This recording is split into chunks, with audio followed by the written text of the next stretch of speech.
بسم اللہ الرحمن الرحیم۔ السلام علیکم ورحمۃ اللہ وبرکاتہ۔ عابد راجہ چینل کی طرف سے آج میں اپنے دوستوں کو رسول اللہ صلی اللہ علیہ وآلہ وسلم کا ایک فرمان بتاؤں گا۔ اس سے پہلے میں اپنے تمام دوستوں سے گزارش کروں گا کہ اس ویڈیو کو آپ نے آگے ضرور شیئر کرنا ہے۔ تو شروع کرتے ہیں۔ بسم اللہ الرحمن الرحیم۔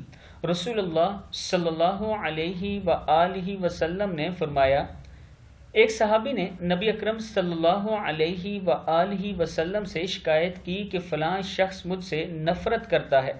آپ صلی اللہ علیہ وآلہ وسلم نے اسے بلا کر پوچھا کہ اس سے نفرت کا سبب کیا ہے۔ اس نے کہا، یا رسول اللہ صلی اللہ علیہ وآلہ وسلم، میں اس کا پڑوسی اور اس کے حالات سے باخبر ہوں۔ یہ شخص صرف فرض نماز ہی پڑھتا ہے، یہ تو ہر نیک اور برا انسان پڑھ لیتا ہے۔ اس آدمی نے عرض کی، یا رسول اللہ صلی اللہ علیہ وآلہ وسلم، اس سے یہ پوچھیں کہ اس نے کبھی بھی مجھے فرض نماز کو اس کے وقت سے مؤخر کرتے، وضو میں غلطی کرتے یا رکوع اور سجود میں کوتاہی کرتے دیکھا ہے؟ اس نے کہا، نہیں۔ وہ شخص پھر بولا، اللہ کی قسم، میں نے اسے مہینے رمضان کے علاوہ کبھی روزے رکھتے نہیں دیکھا۔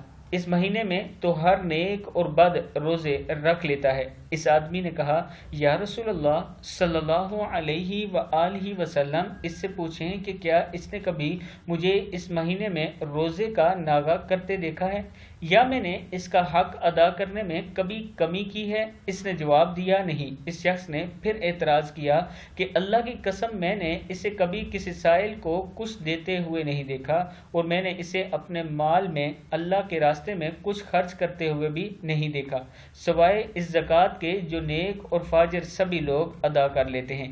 اس نے عرض کی، یا رسول اللہ صلی اللہ علیہ وآلہ وسلم، اس سے پوچھیں کہ کیا میں نے کبھی زکوٰۃ کا مال چھپایا ہے یا اسے طلب کرنے والوں کو کم دیا ہے؟ اس نے جواب دیا، نہیں۔ تو رسول اللہ صلی اللہ علیہ وآلہ وسلم نے اعتراض کرنے والے سے فرمایا، اٹھ جاؤ، شاید یہ آدمی تم سے بہت بہتر ہے۔ لاسٹ میں رسول اللہ صلی اللہ علیہ وآلہ وسلم نے اعتراض کرنے والے سے فرمایا، اٹھ جاؤ، شاید یہ آدمی تم سے بہت بہتر ہے۔ مسند احمد کی حدیث ہے۔ یعنی ہم جسے برا سمجھ رہے ہوتے ہیں، شاید وہ اللہ تعالیٰ کے حضور بہت ہی نیک ہو اور بہت بہتر ہو۔ اس ویڈیو کو آپ دوستوں نے آگے ضرور شیئر کرنا ہے اور اس سے سبق حاصل کرنا ہے۔ السلام علیکم ورحمۃ اللہ وبرکاتہ۔